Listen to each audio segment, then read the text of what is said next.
10 থেকে 20 কোটি টাকা আপনারা কোথায় পাচ্ছেন? এই প্রশ্নগুলো করলে এখন বলবেন যে আপনি ফ্যাসিবাদের দোষর। আপনারা খালি বলেন আওয়ামী লীগ থাকবে না, আওয়ামী লীগ থাকবে না, আওয়ামী লীগ থাকবে না। কারণটা কি? ওই 40% ভোট আমাদের দরকার। এত এত লক্ষ লক্ষ মানুষ। আমরা তো জেলে গিয়েছি। আমাকে কথা বলতে বিগত 17 বছর তো বিএনপি জামাতের অনেকে জেলে গিয়েছে। কথা বলতে দেন, মানে সুবিধা ভোগ করে ওই জায়গাগুলোতে ছিলেন। কথা বলতে দেবেন তো, কথার মধ্যে কথা ঢুকবেন কেন?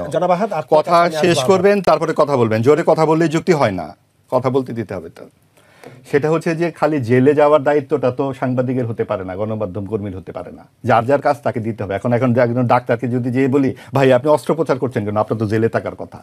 যার যার কাজটা তাকে করতে দিতে হবে। এটাই হচ্ছে আমাদের সমস্যা। কারণ আমরা জাজমেন্টটা করতে চাই, আমরা আইনটা নিজের হাতে নিব, আমরা জোরে চিৎকার করে বলবো এটা আমার যুক্তি।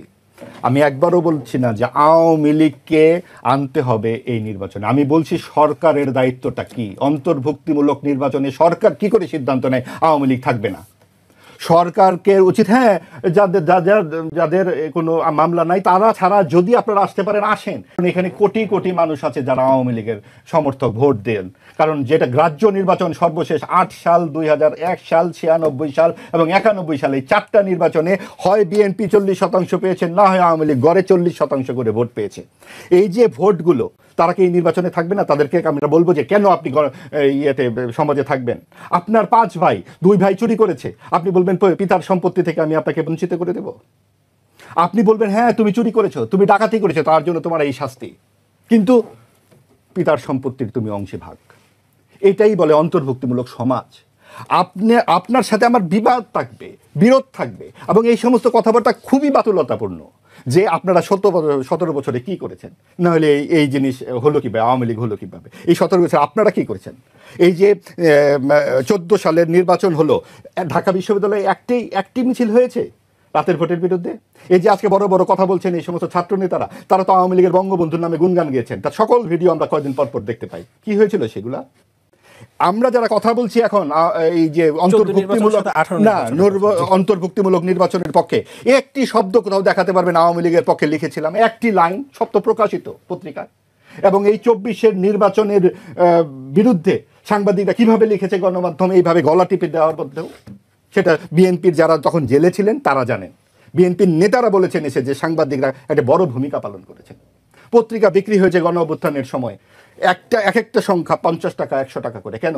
তখন অনলাইন বন্ধ, ইন্টারনেট বন্ধ, পত্রিকা। এখন বিষয়টা হচ্ছে আমি কি করেছি, আমরা কি করেছি, এই দায়িত্ব নেবার, এই বাহাস করতে এখানে আসি না। বাহাসটা হচ্ছে, কথাটি বলতে দেন, কথাটি হচ্ছে নীতিকতার যে রাজনীতি সেটা কোথায়? আপনারা একটা দল বানিয়েছেন, তার ঘোষণাপত্র কোথায়?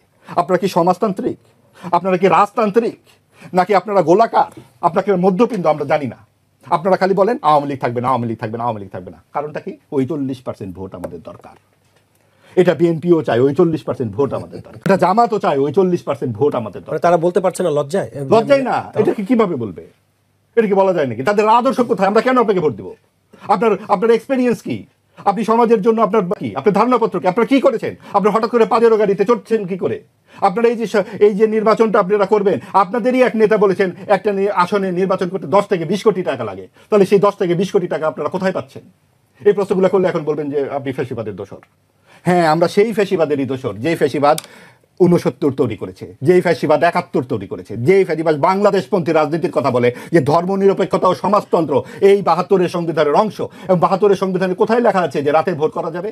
কোথায় লেখা আছে যে আপনার এই স্বৈরাচারী হতে হবে?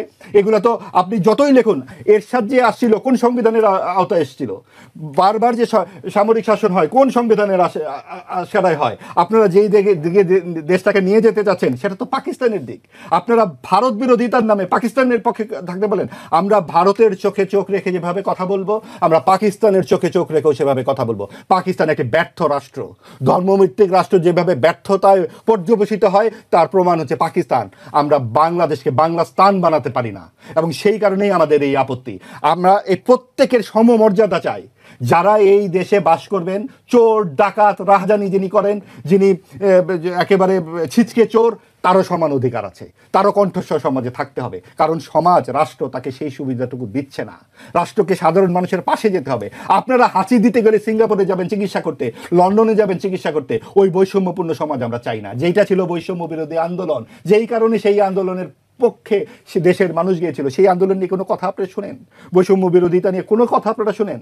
আমরা 400 কোটি টাকা দেখি এক ছাত্র নেতার হাতে। এটা কোন রাজনীতি? আমরা সেই রাজনীতির বিরোধিতা করি।